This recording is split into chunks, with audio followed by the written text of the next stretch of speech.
കേരളത്തിലെ കോൺഗ്രസിൻ്റെ ആവേശമായി മാറിയ നേതാവ് കെ മുരളീധരൻ നിയമസഭാ തെരഞ്ഞെടുപ്പിൽ മത്സരിക്കുമോ, അഥവാ മത്സരിക്കുന്നുണ്ടെങ്കിൽ അത് ഗുരുവായൂരോ പട്ടാമ്പിയോ തൃശ്ശൂരോ അല്ല വട്ടിയൂർക്കാവോ എന്നൊക്കെയുള്ള ചർച്ചകൾ ഇങ്ങനെ തകൃതിയായി നടക്കുകയാണ്. എന്നാൽ ആർക്കും ഒരു സംശയവും വേണ്ട, കെ മുരളീധരൻ എന്ന കെ കരുണാകരൻ്റെ മകൻ തലസ്ഥാന നഗരത്തിലെ ഭരണസിരാ കേന്ദ്രം ഉൾപ്പെടുന്ന വട്ടിയൂർക്കാവ് മണ്ഡലത്തിൽ മത്സരിക്കുകയും ചെയ്യും. ഇപ്പോൾ മൂന്നാം സ്ഥാനത്തുള്ള UDFനെ ജയിപ്പിച്ച് അവിടെ MLA ആകുകയും ചെയ്യും. മറ്റൊരു സീറ്റ് എന്നുള്ള ഒരു ഓപ്ഷനുമില്ല, മറ്റൊരിടത്തേക്ക് ഒന്ന് നോക്കുക പോലും ചെയ്യില്ല. കെ മുരളീധരൻ എന്ന വ്യക്തമായ സൂചന ലഭിച്ചിരിക്കുകയാണ്. അതറിഞ്ഞ വട്ടിയൂർക്കാവിലെ സിറ്റിംഗ് MLA CPM നേതാവ് VK പ്രശാന്ത് മണ്ഡലം വിടാൻ തന്നെ തീരുമാനിച്ചിരിക്കുകയാണ്. കടകംപള്ളി സുരേന്ദ്രൻ ജയിലിലാകുകയോ അല്ല നിർത്തിയാൽ തന്നെ തോറ്റു തുന്നം പാടുമെന്ന് CPM തന്നെ ഉറപ്പിക്കുകയും ചെയ്ത സാഹചര്യത്തിൽ കടകംപള്ളിയുടെ മണ്ഡലമായ തൊട്ടടുത്തുള്ള കഴക്കൂട്ടത്തേക്ക് പോകാനാണ് VK പ്രശാന്ത് തീരുമാനിച്ചിരിക്കുന്നത്. പാർട്ടി അങ്ങനെ ഒരു തീരുമാനമെടുത്തിരിക്കുന്നത്. അതിൻ്റെ ചർച്ചകൾ വേറെ നടക്കുകയാണ്. കടകംപള്ളിക്കിഷ്ടം ദീപക്കിനെയാണെങ്കിലും BJP ശക്തമായ കഴക്കൂട്ടത്തെ പുതുമുഖത്തെ കൊണ്ട് നിർത്തിയാൽ പണി കിട്ടും എന്ന് CPM ഉറപ്പിക്കുന്നു. നമ്മൾ പറഞ്ഞു വരുന്നത് വട്ടിയൂർക്കാവ് മണ്ഡലം രൂപം കൊണ്ട ആദ്യ തെരഞ്ഞെടുപ്പിൽ തന്നെ MLA ആയ കെ മുരളീധരനെ കുറിച്ചാണ്.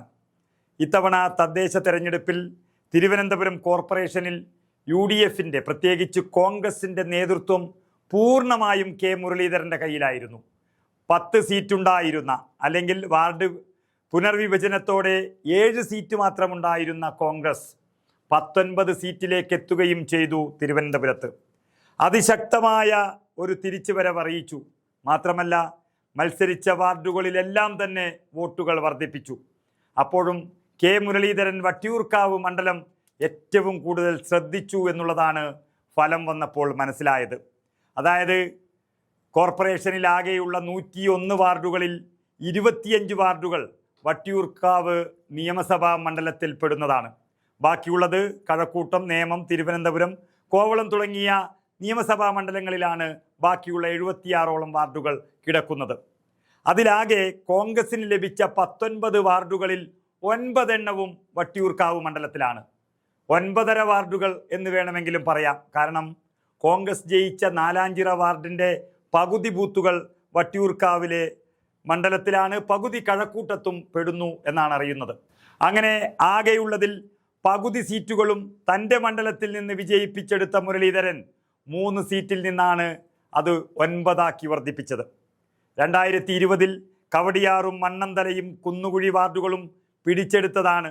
ഇത്തവണ അത് ആ 3 പുറമെ മുട്ടടയും കേശവദാസപുരവും പട്ടവും കിണാവൂരും നന്ദൻകോടും ഉൾപ്പെടെയുള്ള പ്രധാന വാർഡുകളെല്ലാം വിജയിച്ചത് മുരളീധരൻ്റെ നേതൃത്വത്തിലാണ്.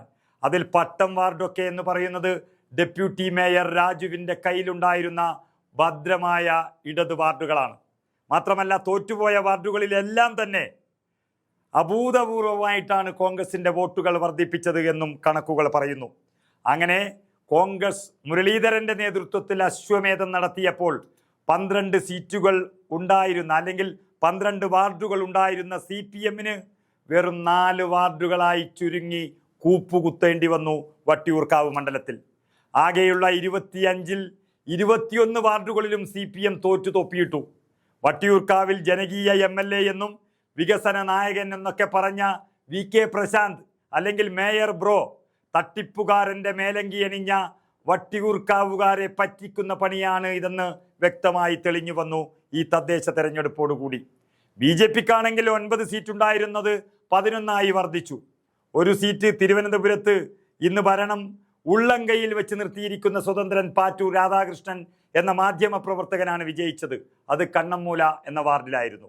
അങ്ങനെ വട്ടിയൂർക്കാവിൽ നിന്നും സിറ്റിംഗ് MLA തന്നെ അടിച്ചോടിക്കുന്ന തരത്തിൽ പ്രകടനം കാഴ്ചവെക്കുകയും 6 വാർഡുകൾ കൂടുതൽ ജയിക്കുകയും മറ്റു വാർഡുകളിൽ വലിയ രീതിയിൽ വോട്ട് വർദ്ധിപ്പിക്കുകയും ചെയ്ത വട്ടിയൂർക്കാവിൽ UDFൻ്റേതല്ല കെ മുരളീധരൻ്റെ മുന്നേറ്റം തിരിച്ചുവരവുമാണ് യഥാർത്ഥത്തിൽ നമ്മൾ കണ്ടത്.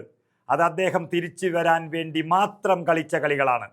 മുരളീധരൻ അല്ലെങ്കിൽ ഇന്നത്തെ സാഹചര്യത്തിൽ BJPയുടെ വരവ് തടയാൻ CPM സിറ്റിംഗ് MLA പോലും പേടിച്ചോടാനും അവിടെ സാഹചര്യമുണ്ട്. അതുകൊണ്ട് കോൺഗ്രസ് ആദ്യം പ്രഖ്യാപിക്കുന്ന സ്ഥാനാർത്ഥികളിൽ പ്രമുഖൻ K മുരളീധരൻ ഉണ്ടാകും എന്നുറപ്പായി കഴിഞ്ഞു. അതും വട്ടിയൂർക്കാവിൽ നിന്ന് തന്നെ.